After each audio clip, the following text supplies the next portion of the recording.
I'm from Sneak Peek at UT Austin, so we're film students at UT Austin. Hell yeah. And so my first question for you is, your first movie was about a farting corpse, and now this one's about the multiverse. What's your creative process like? How do you come up with these crazy ideas? I think we're kind of inspired by a challenge, you know? And so a lot of times, square one, we get most excited when we aren't sure if we can pull it off, you know? Yeah. So we were like, farting corpse, like, can you make a movie about that? And it was almost a joke, and then suddenly it was like, no, this is interesting. I haven't seen this. I think maybe we could pull it off. Oh. And then with the multiverse, we were like, the multiverse is a really fun concept, but when you actually take it to its, its logical conclusion, where you go to infinity, story breaks down, the whole movie falls apart. Like, we were like, what if we did a multiverse movie where the movie destroyed itself, and then can you make a compelling movie about meaninglessness, and then can we bring it back and still give the audience something beautiful and fun? So years ago that was the thing. We're like, let's try. Well, my second question is, like I said, we are film students, so what advice would you give aspiring filmmakers? Say something worth saying with your movies. And find people that inspire you and hang out with them, ride their coattails. One day you'll get to take half the credit for the movie, you know. Learn After Effects. You're gonna, we save so much money just because we do all of our own visual effects, or a lot of them, and it's just like, anytime there's a boom in shot, anytime you have to do like a weird split screen, you just do it yourself, you save so much money. It's the only reason why we can do things so low budget. Learn After Effects. I have so many more answers. So, like, they don't talk in film school about how often you're gonna have to talk. You know, like, public speaking is not like a thing they talk about, but like, oh my god, we've had to talk all day. Yeah. Weird. Get used to that, yeah. Yeah, you have to pitch your movie over and over and over again. My question is, you've had such a long and varied career. What drew you to this project?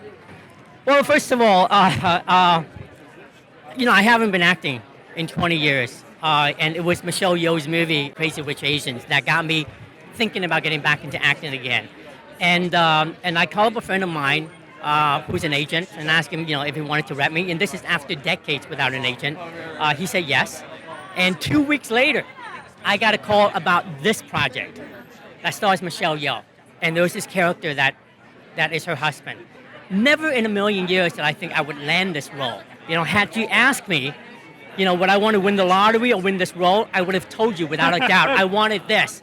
So to be able to offer the opportunity to play this character Wayman, and not just one Wayman, but 3 versions of Wayman, it's just a dream come true. So, I mean, the timing couldn't be more impeccable. Yeah. What did you do to set the different versions of your character apart from each other? Oh, I did a lot of prep. Luckily, we had like 3 months time before we shoot. And I hired myself an acting coach, a voice coach, a dialogue coach, and most importantly, a body movement coach.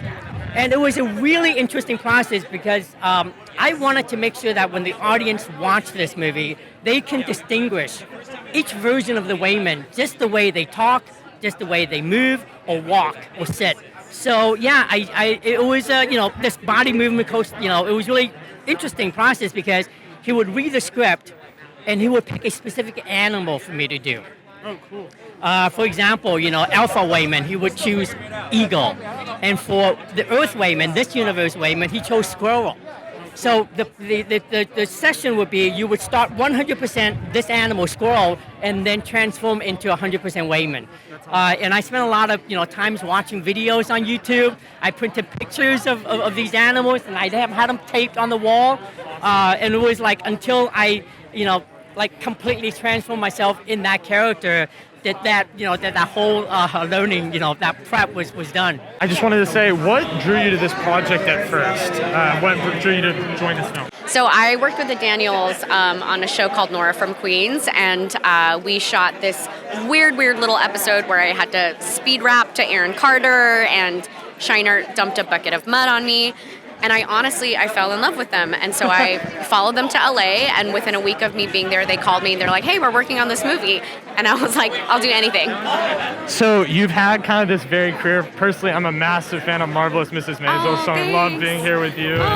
So this is obviously very different from that. How do you kind of switch between the more comedy and the more dramatic films? Yeah, well, I think what I love about Everything Everywhere is that it has it all. We get to be super broad and clowny and disgusting and physical, and then it's also just a really intimate family story. So it feels nice to be able to stretch in all directions. So what advice would you give to people who are looking to get into this business like we probably are?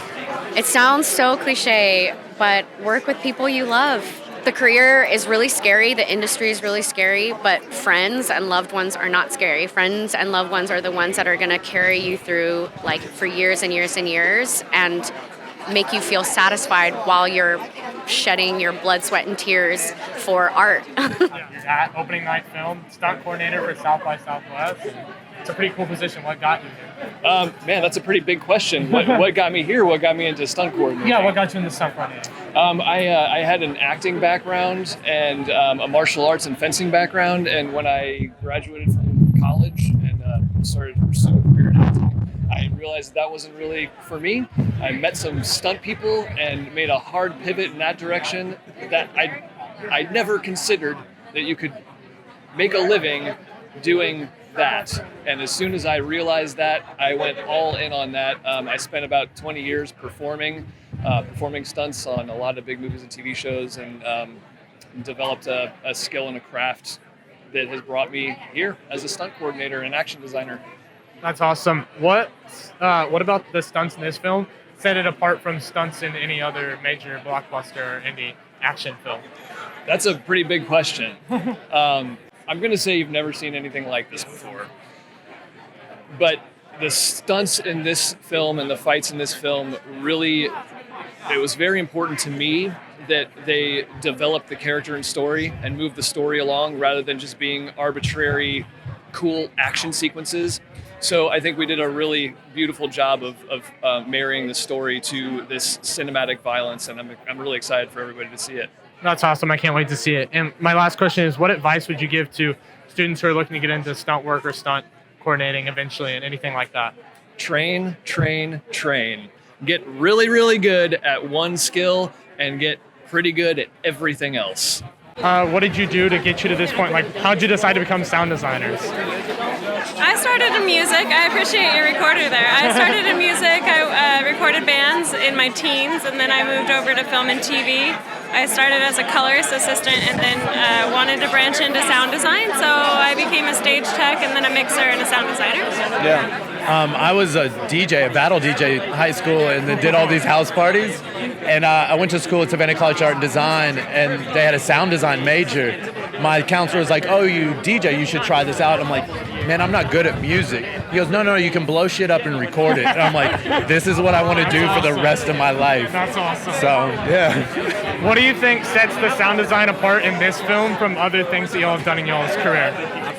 Well, the great thing about this is the Daniels really think sound. And so we talk to them during script, during shoot, during picture editorial.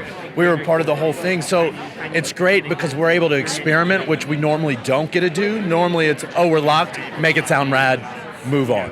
Yeah. What advice would you give to people who want to go into sound? Stay curious and remember it's a service industry, and how can you help people bring their sound up the sound mountain?